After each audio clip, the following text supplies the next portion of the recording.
학폭 기록 한 줄이 고3 수시를 막는 전 과정. 학교 폭력 기록 단 한 줄. 많은 학부모는 이 한 줄이 고3 수시 전체를 막아버릴 수 있다는 사실을 모릅니다. 오늘은 그 차단되는 전 과정을 실제 입시 구조 기준으로 설명드립니다. 기록 한 줄. 수시 직격. 많은 학부모의 치명적인 착각. 가장 흔한 착각이 이것입니다. 조치 끝났으니 이제 괜찮다. 시간 지나면 사라진다. 하지만 학폭 기록은 사라지는 기록이 아니라 입시 평가 자료로 전환되는 기록입니다. 형사 처벌과 입시는 서로 다른 세계입니다. 징계 종료, 입시 종료. 기록은 평가 자료로 전환된다. 이 학폭 기록이 처음 입시 데이터로 바뀌는 순간 학폭위원회 조치가 확정되면 그 내용은 학교 내부 기록으로 남습니다. 여기에는 사건 개요, 조치 단계, 재발 여부 등이 포함됩니다. 이 기록은 생활기록부에 직접 기재되지 않더라도 학교 내부 평가 자료로 유지됩니다. 그리고 이 자료는 고등학교 진학 이후에도 형태를 바꿔 입시 참고 자료로 재활용됩니다. 내부 자료로 먼저 남는다. 형태를 바꿔 입시로 간다. 3고3 수시에서 이 기록이 다시 등장하는 경로. 고3 수시 전형에서 대학은 두 가지를 봅니다. 성적 그리고 학생의 신뢰도입니다. 이 신뢰도 평가는 담임 종합 의견, 학교 생활 태도, 생활기록부 누적 흐름을 통해 만들어집니다. 이 과정에서 과거 학폭 기록은 사건 기록이 아니라 학생의 인성 리스크 데이터로 다시 해석됩니다. 수시는 성적 신뢰도, 학폭 인성 리스크 데이터. 사실제로 수시에서 불리해지는 세 가지 유형.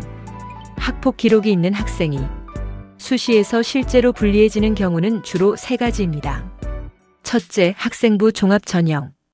인성 항목에서 감점이 발생할 수 있습니다. 둘째, 추천 전형.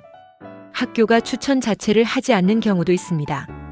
셋째, 면접 전형. 과거 기록이 직접 질문으로 등장하는 순간 학생은 사실상 탈락 구조에 놓이게 됩니다. 학생 부종합 인성 감점, 추천 전형 추천 거절, 면접 기록 소환, 삭제 요청이 실패하는 이유. 많은 학부모가 기록 삭제 요청을 시도합니다. 그러나 현실은 냉정합니다.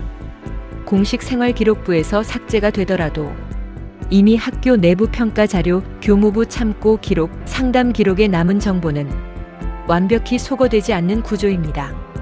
따라서 기록 삭제는 입시 리스크를 완전히 제거해주지 않습니다.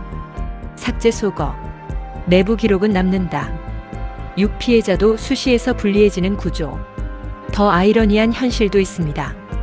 피해 학생이 정신적 충격으로 전학을 선택할 경우 생활기록부의 연속성이 끊기면서 비교과 내신 추천의 누적이 모두 약화됩니다. 반면 가해자는 기존 학교에 남아 기록과 성적을 그대로 이어갈 수 있습니다. 이 구조 때문에 수시에서는 가해자보다 피해자가 더 불리해지는 경우가 실제로 발생합니다. 피해자 전학 누적 붕괴, 가해자 잔류 누적 유지. 7학부모가 반드시 해야 할 현실 대응 3가지. 학폭 사건이 발생했을 때 수시 리스크를 최소화하려면 반드시 이 3가지를 확인해야 합니다. 첫째, 생활기록부 반영 여부를 문서로 확인할 것. 둘째, 전학이 수시에 미치는 영향을 먼저 비교할 것. 셋째, 향후 3년간 학생부 관리 전략을 바로 세울 것. 학폭은 지금의 문제가 아니라 고3까지 이어지는 프로젝트입니다. 문서 확인, 전학 영향 비교, 3년 관리 전략. 학폭 기록 한 줄은 단순한 과거 사건이 아니라 고3 수시까지 이어지는 평가용 데이터입니다. 이 채널은 학교 폭력, 학생부 입시를 감정이 아닌 구조와 제도 기준으로 해설합니다.